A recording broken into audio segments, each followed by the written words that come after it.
नमस्कार, India 24/7 live TV में आप सभी का स्वागत है। मैं हूं मधुमिता। क्या आपने कभी सोचा है कि युद्ध के मैदान में एक ऐसी मशीन उतरेगी जिसे ना दया आएगी, ना डर लगेगा और ना ही वह हमला करने से पहले अपने आका का आदेश मांगेगी। ये किसी हॉलीवुड फिल्म की कहानी नहीं बल्कि आज की कड़वी हकीकत है।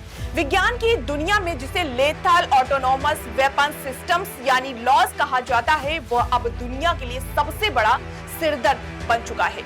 ये वो हथियार है जो खुद तय करते हैं कि किसे मारना है और कहां मारना है और कब मारना है। आज पूरी दुनिया इस तकनीक को लेकर दो गुटों में बट गई है, क्योंकि ये सवाल अब सिर्फ जीत हार का नहीं बल्कि इंसानियत के वजूद का है। इन किलर ड्रोन्स और रोबोट्स की सबसे बड़ी ताकत इनका आर्टिफिशियल इंटेलिजेंस यानी एआई है। इन मशीनों के अंदर अत्याधुनिक सेंसर्स और थर्मल कैमरे लगे होते हैं जो अंधेरे में भी इंसानी शरीर की गर्मी को पहचान लेते हैं। इसमें लगी लिडार तकनीक लेजर की मदद से पूरे इलाके का 3D नक्शा तैयार कर लेती है। सबसे खतरनाक बात यह है कि इसका डीप लर्निंग सिस्टम लाखों तस्वीरों के डेटा से लैस होता है, जो पलक झपकते ही तय कर लेता है कि सामने खड़ा शख्स एक बेकसूर नागरिक है या फिर गुनहगार। जो पलक झपकते ही तय कर लेता है कि सामने खड़ा शख्स एक बेकसूर नागरिक है या गुनहगार। जब यह मशीन फैसला लेती है तो इसमें मानवीय संवेदना या नैतिकता के लिए कोई जगह नहीं होती।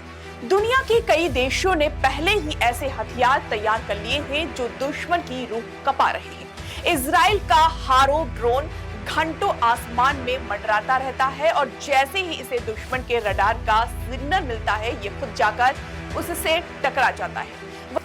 वहीं रूस का जाला और अमेरिका ऑस्ट्रेलिया का घोस्ट बैट इस रेस को और खतरनाक बना रहे हैं। तुर्की का कार्गो 2 ड्रोन तो पहले ही बदनाम हो चुका है, क्योंकि रिपोर्ट्स के मुताबिक इसने लीबिया में बिना किसी इंसानी आदेश के हमला कर दिया था।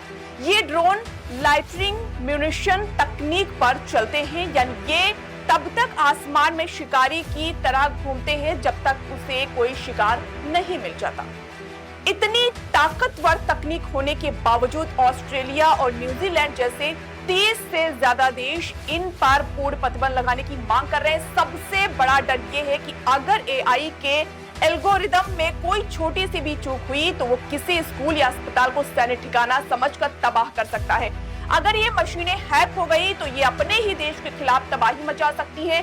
सबसे बड़ा नैतिक सवाल ये है कि क्या हम जान लेने का हक एक सॉफ्टवेयर को दे सकते हैं? अगर कोई रोबोट निर्दोष की जान लेता है तो सजा किसे होगी? उस प्रोग्रामर को जिसने कोड लिखा या उस कंपनी को जिसने उसे बनाया? इन्हीं सवालों ने आज पूरी दुनिया में एक नई जंग छेड़ दी है।